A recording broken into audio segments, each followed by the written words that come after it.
আমার আল্লাহ পাকের ক্রোধান্বিত ভাবে জাহান্নাম তৈরি করেছেন। এই জাহান্নামে আব্বাজি আমার আগুনকে আল্লাহ পাক ফেরেশতা দ্বারাতে জ্বালিয়েছেন 1000 বছর। বাবাজি আবার সেই সময় ওই আগুনটা আপনার কিনা দলিত বর্ণ হয়েছে বাবা, আবার তাকে জ্বালানো হয়েছে বাবাজি আমার হাজার হাজার বছর জ্বালিয়ে ওই আগুনটাকে কালো তৈরি করা হয়েছে। যুবকেরা আমার খুব ভালো করে বুঝুন, এই জাহান্নাম এমন জাহান্নাম, আদম নবীকে যখন জান্নাত থেকে দুনিয়ায় বার করে দেওয়া হলো, উনি এমন পাহাড়ের উপরে আগুন জ্বালাবেন, কিছু তৈরি করে রান্না করে খাবেন।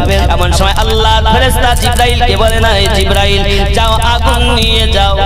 সুবহানাল্লাহ বলে, কি নিয়ে যাবে? আগুন নিয়ে যান। মালাক জাহান্নামের দারোগা এ বাবাজি মালিক আলাইহিস সালামের কাছে কি জিজ্ঞাসা করেন আর বলতে চাচ্ছেন, ওগো মালিক ভাই একটু আমাকে আগুন চাই। কেন? বলে আদম নবী আপনার কিছু রান্না করে খাবেন। বলে আগুন একটু দেওয়া যাবে না?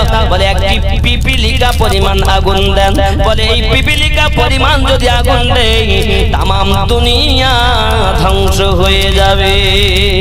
বাবা রে কি আগুন তাহলে জাহান্নামে।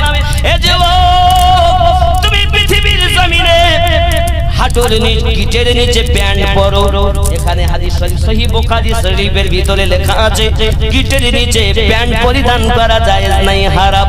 বন্ধুরে তাকব্বুরি দেখায়ও না, জাহান্নামী হবে।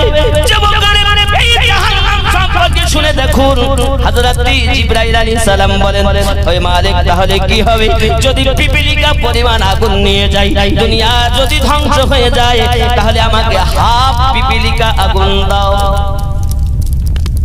আধা আধা এক পিপিলিকা পরিমাণ আগুন। বলছে ওটা যদি না পারো অন্তত হাফ।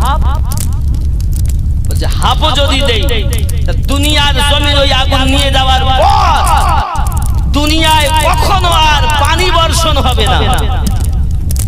আল্লাহ আল্লাহ আল্লাহ আল্লাহ। আগুন বলছে এই আগুন যদি তুমি নিয়ে যাও পিপিলিকা আধা পিপিলিকা পরিমাণ, তবু আর কখনো আকাশ দিয়ে বৃষ্টি হবে না। নিয়ে যেতে কি হবে?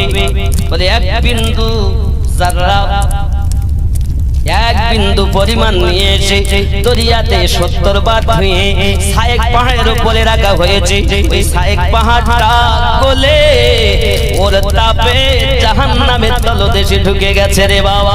ওই সময় থেকে বন্ধুরে বাবা সেই ধোঁয়া সায়েক পাহাড়ের ধোঁয়া থেকে আজ দুনিয়ার আগুনের উৎপত্তি হয়। তাই